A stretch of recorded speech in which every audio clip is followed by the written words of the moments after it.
Every money decision you make is doing one of two things. It's either reducing discomfort, or increasing capacity. There is no third option.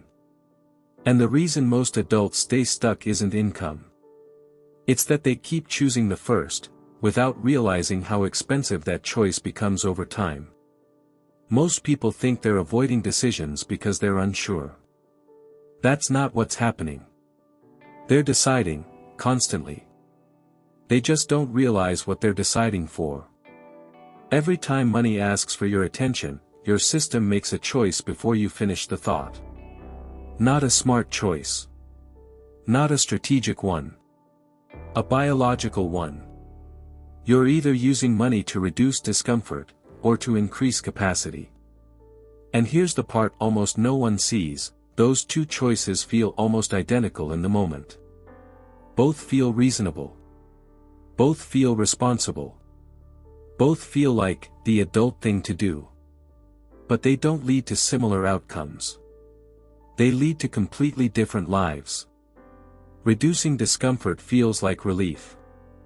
You pay the bill. You keep things smooth.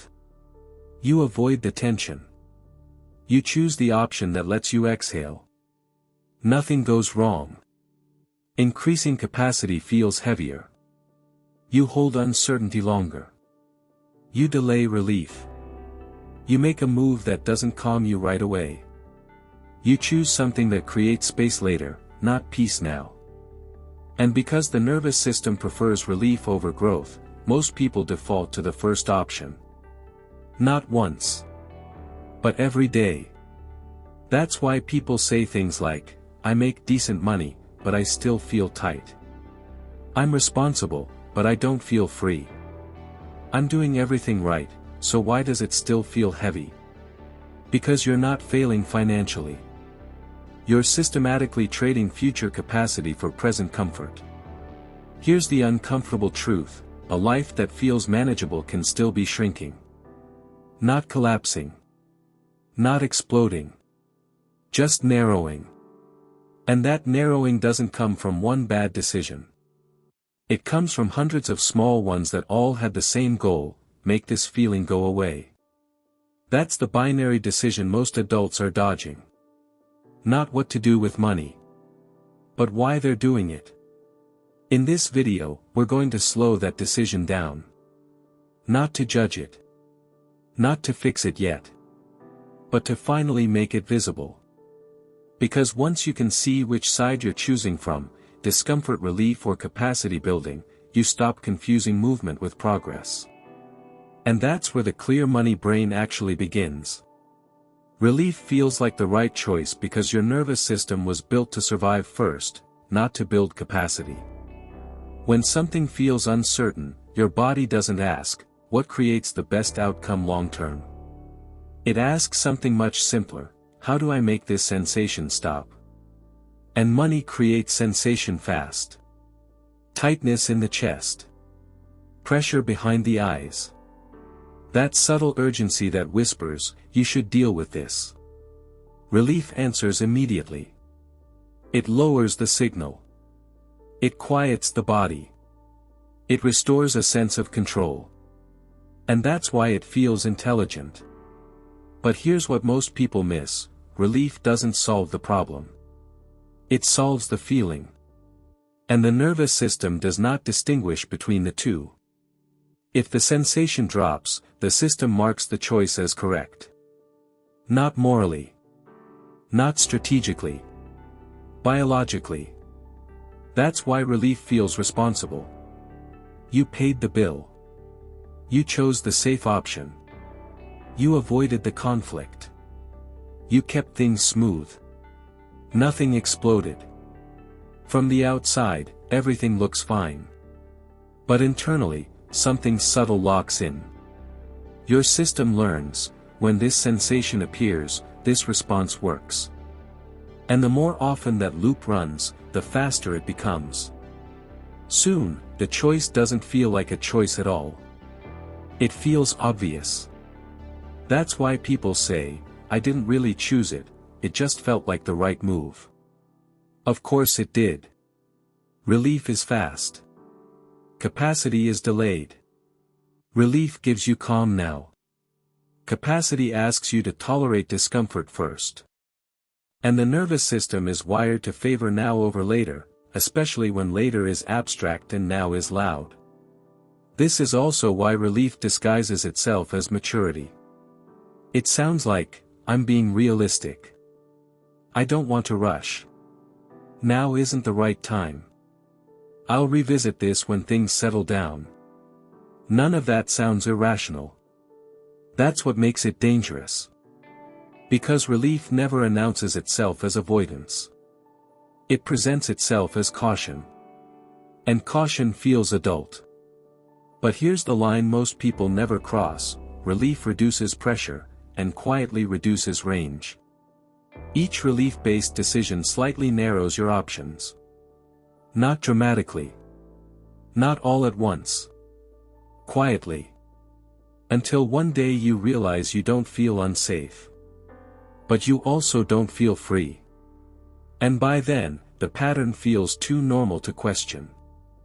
This is why relief always feels like the right choice. Not because it is. But because your body was rewarded for choosing it long before your mind ever had a say. And once relief becomes the default, capacity starts to feel reckless, even when it's the only thing that actually expands your life. That's the trap.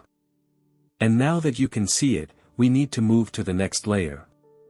Because understanding why relief feels right doesn't automatically stop you from choosing it. In fact, this is exactly where most people get stuck. So next, we need to answer a harder question: why awareness alone makes this pattern stronger, not weaker. That's where we go next. Most people think awareness is the breakthrough. They believe that once they understand what's happening, the pattern will loosen on its own. That belief is wrong. Awareness does not interrupt this loop. In many cases, it tightens it. Here's why. Awareness lives in the mind. The loop lives in the body. So when awareness arrives without a new internal position to decide from, it doesn't create freedom. It creates pressure. You now see the pattern. You recognize the avoidance. You understand the cost. But your nervous system hasn't learned anything new yet. So instead of relief, awareness adds weight. Every delayed decision feels heavier. Every moment of waiting feels louder. Every familiar relief choice feels exposed. Not because you're failing, but because you removed ignorance without removing threat. And threat doesn't dissolve just because you name it. In fact, for the nervous system, awareness can feel like danger. Because awareness removes ambiguity. Before, avoidance was automatic. Now it's conscious. And consciousness without capacity feels like being awake inside a cage. This is the moment most people mislabel as regression. They say things like, I know what's happening now, but I feel worse. I understand myself better, but I'm still stuck. Why didn't awareness fix this? Because awareness didn't change where decisions are coming from. It only removed your ability to pretend. And when the body still believes that action equals exposure, clarity becomes another stressor. Here's the paradox almost no one sees: awareness increases responsibility before it increases safety. You now feel responsible to act, but your nervous system still associates action with threat. So the system does what it always does under threat. It looks for relief. And the fastest relief available is the old pattern. Waiting. Monitoring. Overthinking. Choosing the option that quiets the sensation again. This is why people relapse right after insight. Not because awareness failed, but because it arrived too early, without support. From the body's perspective, the situation actually got worse. Before, you felt tension, but didn't know why. Now, you feel tension and self-awareness. That combination is heavier. So avoidance returns, not as ignorance, but as self-protection. This is also why advice becomes unbearable at this stage. Advice assumes capacity. Awareness hasn't built it yet. So suggestions feel demanding. Frameworks feel overwhelming. Action feels risky. Not because the advice is wrong, but because it's being received from the same threatened internal state. This is where people start blaming themselves again. I must not want it badly enough. I understand everything, so why am I still not moving? Something must be wrong with me. Nothing is wrong. You moved awareness forward without moving your decision-making environment. And here's the key insight: awareness does not dissolve this pattern. It exposes it. And exposure without margin reactivates the very loop you're trying to escape. That's why awareness alone never creates lasting change. It needs somewhere safe to land. A different internal position. A different layer to decide from. Until that exists, awareness will keep increasing pressure, and pressure will keep driving relief-seeking behavior. This is not a personal failure. It's a structural mismatch. And once you see that, something important happens. You stop trying to push through awareness. And start asking a better question, not, why can't I act? But, from where am I being asked to act? That question is the pivot. Because it leads to the only thing that actually ends the loop. Not more insight. Not more discipline. But a new internal position from which decisions no longer feel dangerous. That's what we build next.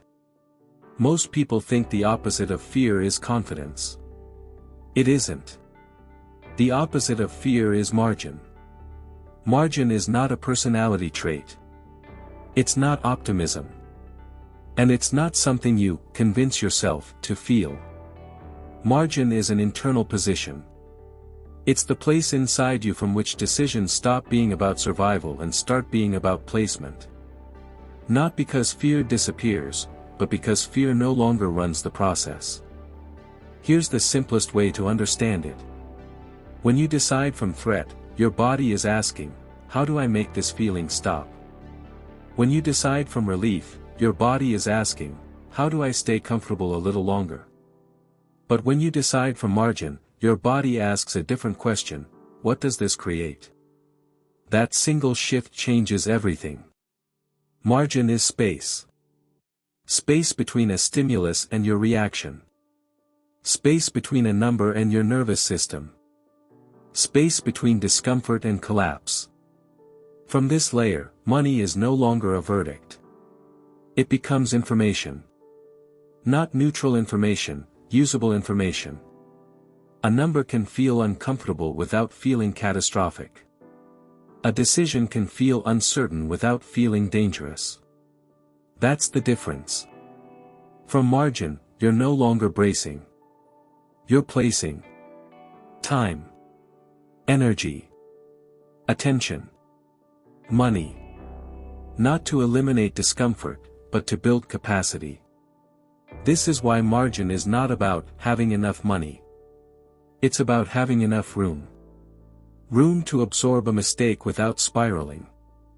Room to tolerate uncertainty without freezing. Room to make a move without everything being on the line.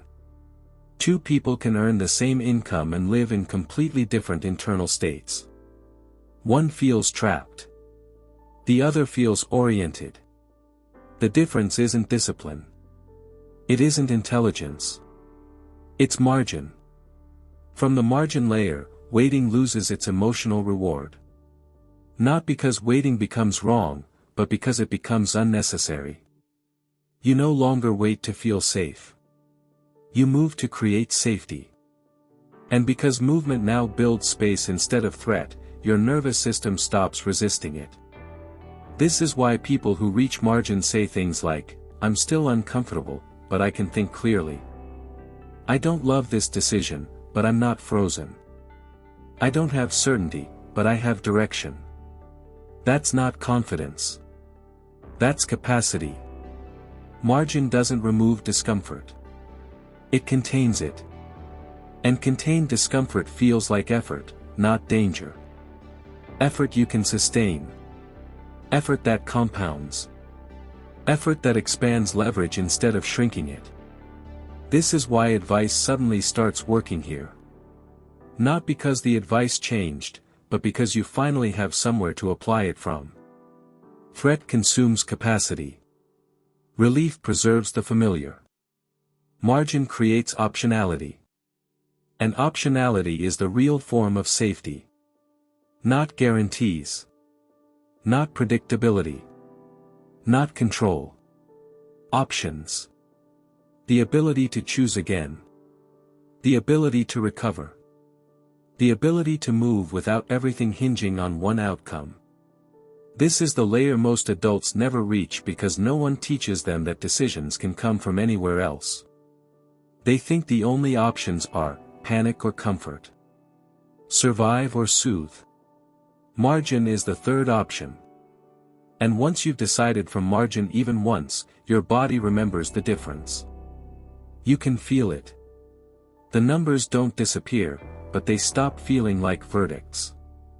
The uncertainty doesn't vanish, but it stops feeling like danger. And waiting stops feeling wise. Not because you're rushing, but because you finally have somewhere to stand. This is where avoidance actually ends. Not through force. Not through discipline. Not through motivation.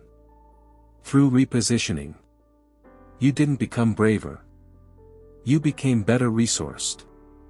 That's the shift. And once decisions consistently come from margin, relapse stops being the default. Because you're no longer choosing between panic and paralysis. You're choosing direction. This is where the arc closes. And from here, action stops feeling like self-betrayal and starts feeling necessary. Not urgent. Not dramatic. Just honest. That's where things finally move.